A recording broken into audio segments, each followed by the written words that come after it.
how to include spirit in everything you do. How can we work closely with spirit, and why would we even want to do this? Okay, the simple answer to why we would want to do this is because, simply put, spirit is who you are. Okay, you here in your physical body, existing on this physical plane, is just the tip of the iceberg. A huge part of who you are, a huge aspect of who you are, is in the non-physical realms of existence. Okay, and this huge part of who we are, if we can learn to connect with it and we can work with it closely, then we would be living our lives more holistically. Okay, we would be living more as a whole human, as a whole being. Okay, we will no longer be ignoring this huge part of ourselves that is non-physical, that is spiritual. Okay, we will no longer be ignoring that. We would be integrating that, okay, and working with it. Your body is layered, okay? You have your physical body, you have an emotional body, you have a mental body, you have astral bodies, okay? You are a multi-layered, a multi-dimensional being. You go way beyond 3D, okay? Way past 3D existence. You know, some people would probably laugh at the idea of having spirit guides working with you. Some people would probably find it hilarious, the idea of healing yourself at levels that are beyond the physical level, or healing past lives. But that is because that we are not taught this, okay? We are not told about ourselves other than what is physical and can be experienced through our physical 5 senses. Okay, and because of that, what we do is we just purely focus on the physical, and we just focus on the material stuff. Okay, there is a 7 chakra system.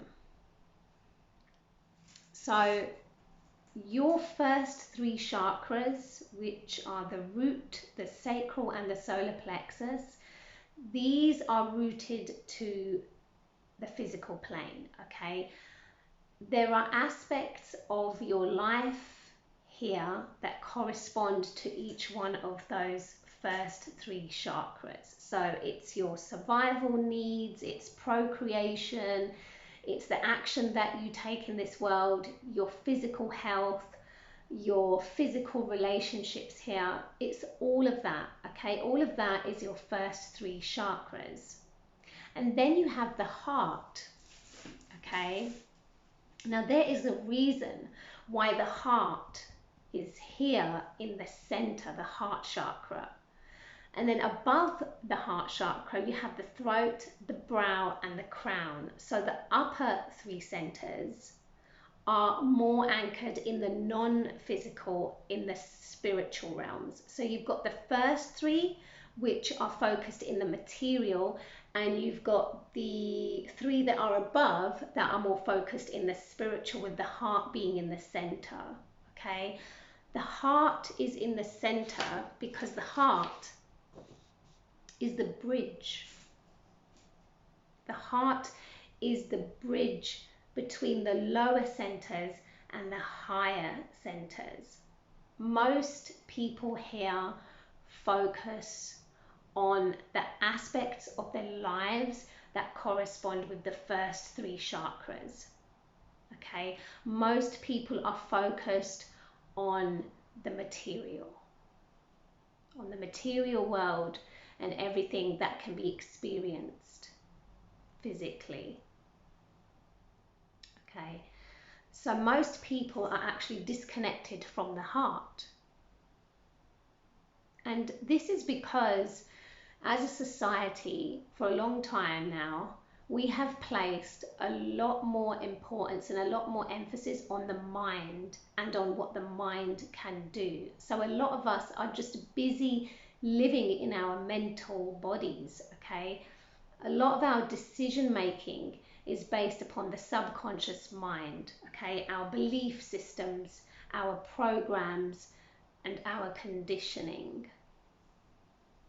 A lot of the times our decisions are not based in the heart, okay? Because a lot of us cannot even feel our hearts. We don't know what it's like to live through our hearts.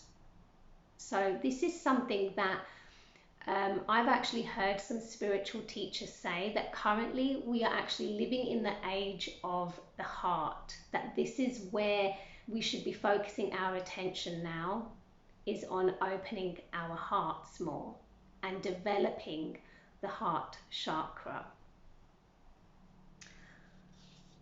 So we need to basically learn to connect with the energies of our heart, to spend time sitting with the heart and getting to know the language of the heart. Okay, and then this way we bridge the gap between the spiritual and the material. And the thing is that this isn't about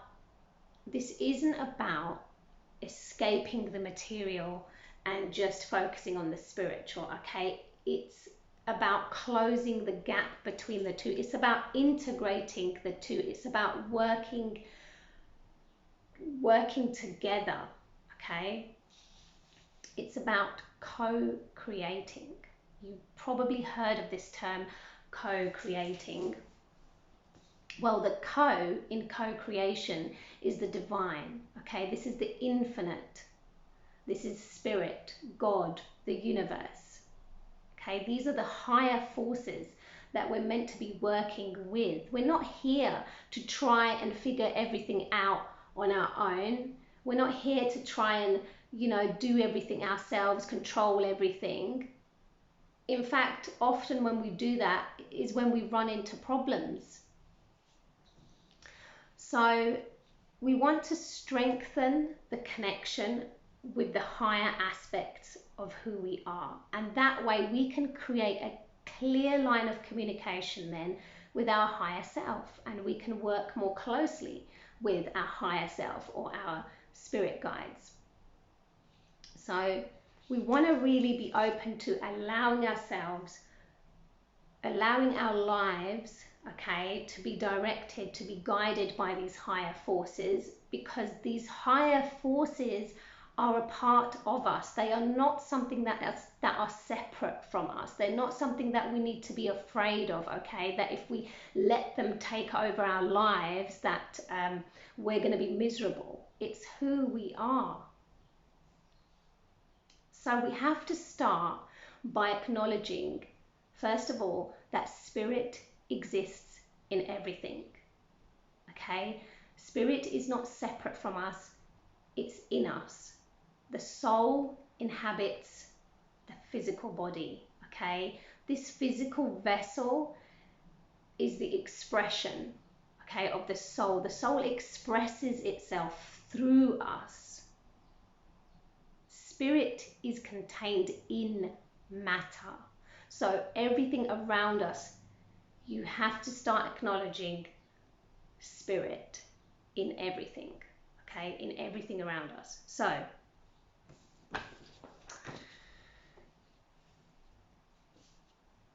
when we get up to this throat chakra, right, some of the deeper, more spiritual qualities of the throat chakra are things like surrender, okay, surrender and truth, okay. So this here is the expression of the divine will. So this is about co-creation, okay? This is about co-creating with the divine And also, when you think of the throat chakra, it's to do with communication, right? Well, the fact that this is one of the higher chakras also means that it's to do with spirit communication. So this chakra needs to be developed in order to have that clear communication with spirit. So surrender, okay? Surrender is one of the things we need to develop here. And surrender is about letting go, okay? Simply put, it is about letting go, but it's about knowing when to let go. There is kind of like a dance between knowing when to act and knowing when it's okay to sit back and be more passive, basically. So there is taking action, and then there is being more of that feminine quality of being receptive, okay, of being more allowing and letting in. So we have to get to know this pattern, this rhythm, and know when it's time to act and when it isn't, when it's time to basically sit back and allow the universe to take up the slack. You allow spirit to act and to take 10 steps forward, right? And sometimes when we're struggling with our throat centers, it's directly because of a dysfunction in the second center, the sacral chakra. The sacral chakra is represented by the element of water. And if you think about the energy of water, it is fluid, okay? There's no resistance, there's no rigidity there. Water just flows, okay? Water, these energies of the sacral chakra are teaching us to be like water, okay? To flow with life, to not try and control, okay? To be flexible, to be adaptable. So we need to learn to know what it, what does it feel like to be like water, okay? To allow ourselves to just be carried rather than to be trying to control everything. But also in this chakra, in the sacral chakra, we're also learning about intimacy and healthy vulnerability. We need to know that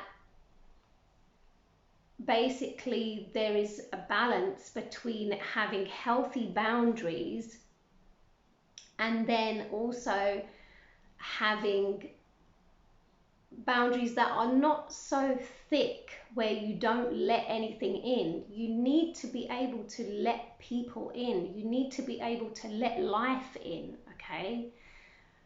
So there needs to be that receptivity, that openness there, that healthy vulnerability in order for there to be this intimate, active engagement with life. And so that you're able to let spirit in, because ultimately that's what you're trying to do, to integrate the physical with the spiritual. You've got to be able to let the spiritual forces in. So if we want to learn to be more surrendered, we've got to develop some inner trust. Most of the time people struggle to surrender because and people control because there is such a lack of trust. So we have to find a way to develop some inner trust, okay, to be able to reassure ourselves that it's okay, that everything's not going to fall apart if we just sit back for a bit and have trust in the universe or in spirit to you know, we've got to know that it's okay to allow ourselves to be guided by something else, something that is bigger than us, something that has a broader perspective about our life. Okay, so I think that's all I wanted to say today. I hope that you found this video helpful. I wanted to speak about this because this is something that I am actually going through myself, and so I thought it would be helpful to share it. If you like my videos, then please consider subscribing. Thank you so much for watching, and I will see you again soon.